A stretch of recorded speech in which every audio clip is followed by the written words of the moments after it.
আরও একবার আমি বেরিয়ে পড়লাম পাহাড়ের উদ্দেশ্যে। এখন আমি পার করলাম রোহিণী চেকপোস্ট।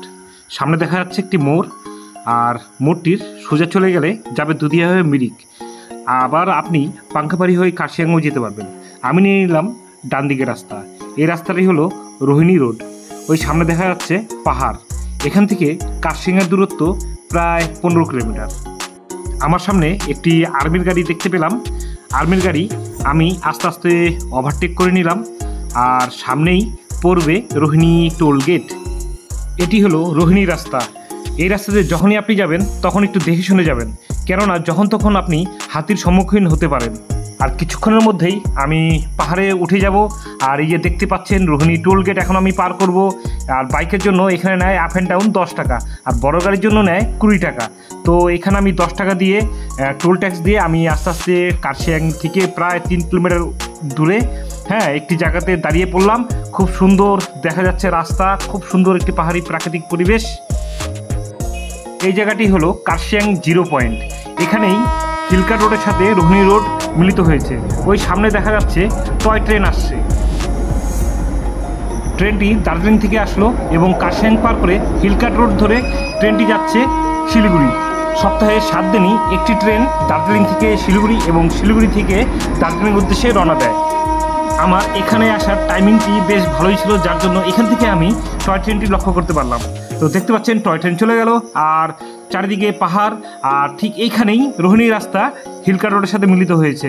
তো দেখতে পাচ্ছেন চারিদিকে পাহাড়, খুব সুন্দর একটি জায়গা। আরেকটি জিনিস আমি এখানে বলে রাখি, এখানে কিন্তু বাইক এবং গাড়ির কাগজপত্র পুলিশ চেক করে। কার্শিয়াং পার করে আমি চলে এলাম সোনাদাতে।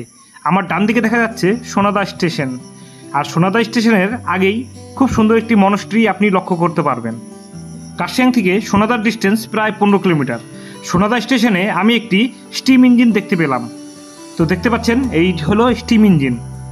এখন আমি পার করছি সোনাদা, আর সোনাদা থেকে দার্জিলিংয়ের ডিস্টেন্স প্রায় 20 কিলোমিটার।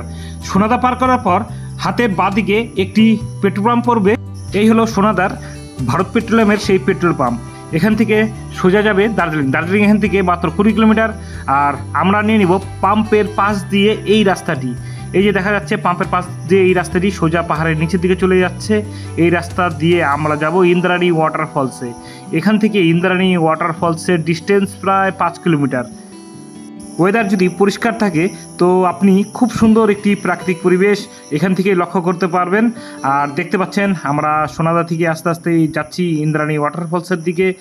চারিদিকে বেশ সুন্দর দৃশ্য, আর রাস্তা বেশ ভালো।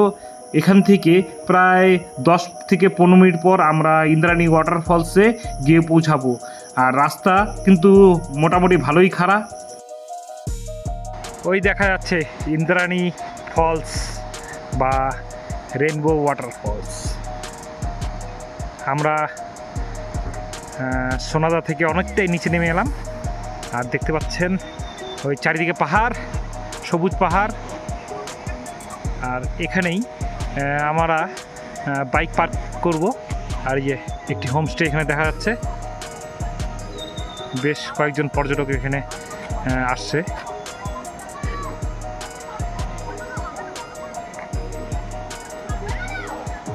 আর এই যে দেখা যাচ্ছে ইন্দ্রাণী ফলস বা রেনবো ওয়াটারফলস।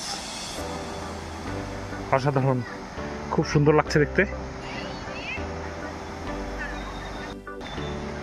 এই রাস্তা দিয়ে যাবো আমরা।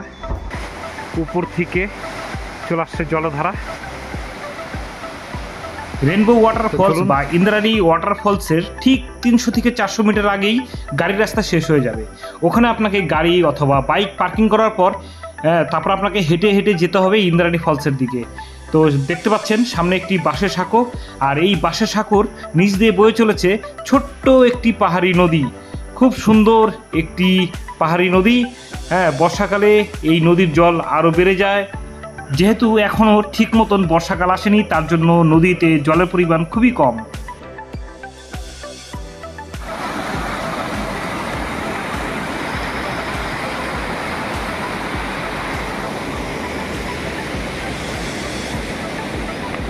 বাঁশসাঁকো পার করার পর এই রকম রাস্তা দিয়ে আস্তে আস্তে আমি এগিয়ে চলেছি ইন্দ্রাণী ফলসের দিকে।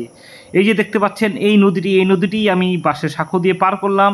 আর চারিদিকে দেখা যাচ্ছে পাহাড়, খুব সুন্দর পাহাড়। আর আজকে ওয়েদার বেশ পরিষ্কার, যার জন্য এখান থেকে অনেকটা দূর আমি লক্ষ্য করতে পারছি। ওয়াটারফলসের একদম ঠিক সামনে আমি চলে আসছি।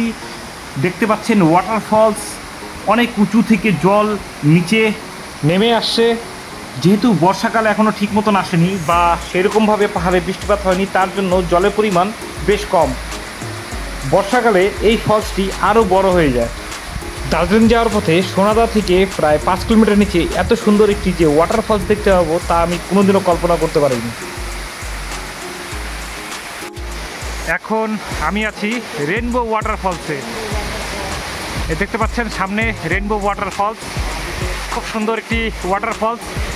এটি সোনাদা থেকে প্রায় 5 কিলোমিটার নিচে নামার পর এই ওয়াটারফলসটি আপনি দেখতে পাবেন। এই যে ঝর্ণার জল বয়ে চলেছে।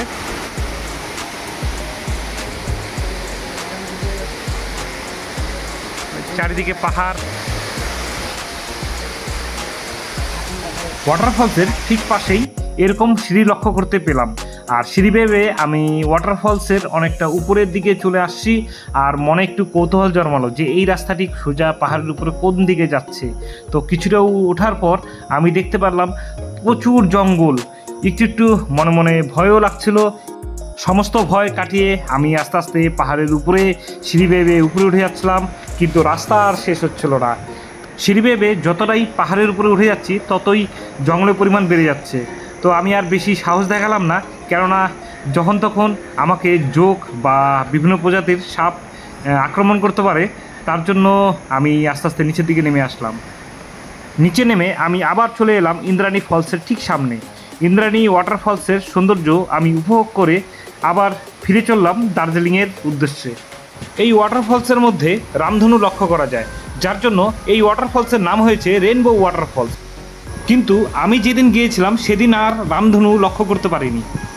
যেহেতু নর্থ বেঙ্গলে বাড়ি, তাই আমি আবার আসবো, হয়তো সেদিন হয়তো দেখতে পাবো রামধনু।